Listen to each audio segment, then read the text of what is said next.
Everyone holds stress differently, and you need to figure out how your body gets tight in reaction to stress. Some people shrug their shoulders, other people clench their jaws, and then other people have restless legs. And all these will create different imbalances in their muscles because everyone holds that stress in different ways. Hello there, and if you're like me, you've seen self-care is being broadcast everywhere these days. It seems to be everywhere I look, from ads on YouTube, television, paper ads, and as you commute, it's all over social media and all over the commute. And all they talk about is a good self-care regimen. With all these voices fighting for your attention and most likely trying to sell products, you need to ask yourself, what does good self-care mean to me? Each person, it means something slightly different. But for it to be health supportive self-care, knowing the proper definition is essential. For example, let's say you have a boss or supervisor at work, like everyone does, and they make your day hard to the point that you feel spent, and you need to focus on caring for yourself once you're done. You feel like you've released the stress from that day. Using a method like exercise, qigong, meditation, tai chi, or talk therapy would be considered supportive healthcare practices. On the other hand, going, drinking, or putting someone down, getting into a fight, they might feel good in the moment, but those are not forms of self-care. Self-care helps our mind and our body, nourishing our spirit and our bodies and our minds as a whole. These are factors to being a healthy living being, so self-care should be focused on restoring those factors so you can live a fulfilling life. It's similar to any building.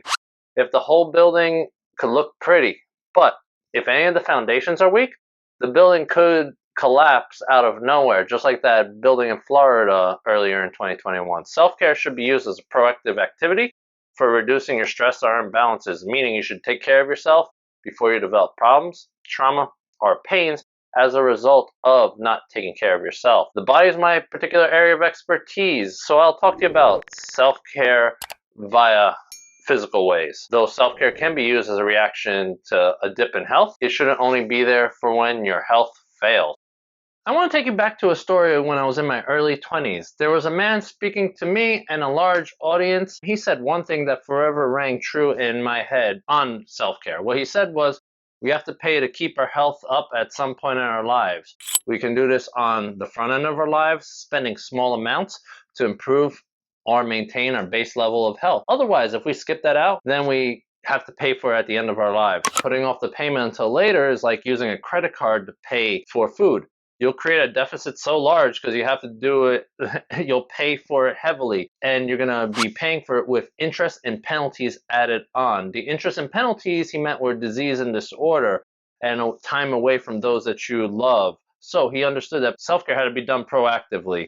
Making little daily changes to lifestyle is how I adjusted. And I always look at it as an ongoing process, and I have to take care of myself week over week. Looking at it as small increments actually makes it achievable and reasonable to get to the larger goals that I had targeted for my self-care. And doing this method where you break it down into smaller increments is going to make giving yourself proper self-care even more reasonable and achievable for you. Now, what you should do to physically help with proper self-care is simple and more accessible than anything in social media might lead you to believe. There are a few basic things you can do for appropriate self-care that don't involve anybody else. Self-care provided by yourself should be a daily ritual and your first line of defense against stress and imbalances. You need to start with breathing. Deep breathing activates parts of your nervous system that are in charge of your rest and digest functions. Those functions are opposite the fight or flight reactions and will help your body get back to its natural healing state. When rest and digest is active, that's when all the healing in your body begins. It's the same state that we achieve when we're in deep sleep. This is why they say the majority of your healing comes while you sleep. You can get back to the state while you're awake, and getting in a state is the first proper step to any self-care practice. Once your breath is aligned, you can pay attention to how your body physically holds stress. Everyone holds stress differently, and you need to figure out how your body gets tight in reaction to stress. Some people shrug their shoulders, other people clench their jaws, and then other people have restless legs, and all these will create different imbalances in their muscles because everyone holds that stress in different ways. You're going to have to understand yourself, manage that emotion, release a muscle, and then you'll have a better time of letting go because those two are mental responses to one another. If you have trouble with it, you can always schedule with a massage therapist because they'll know how to balance your body on a physical level, which can help you with releasing in your mind as you relax. Now, you can do stuff like meditation, qigong, and tai chi. These are more contemplative, and what these practices will do, and speaking from personal experience, is that they're going to get you more in touch with your body, they're going to help you properly move, and they really do also help you become more aware of yourself in relation to the environment around you.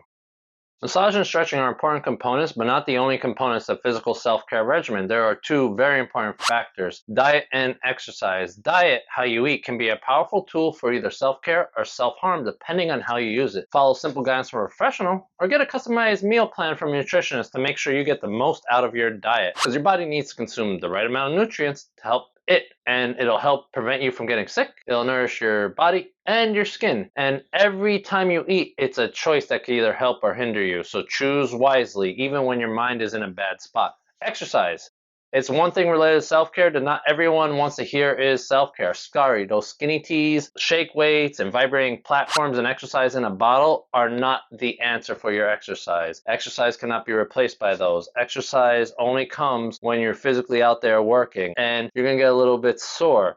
But you need to get past that stage and make the adaptation so your body gets stronger. And this might allow you to release certain emotions that you're holding, that in a civil society, maybe it's like anger and you can't express it. So you get it out through the exercise, and that'll allow anger, frustration, and sadness to usually get worked out with exercise. So you can do it as a form of self-care exercise and let those emotions out.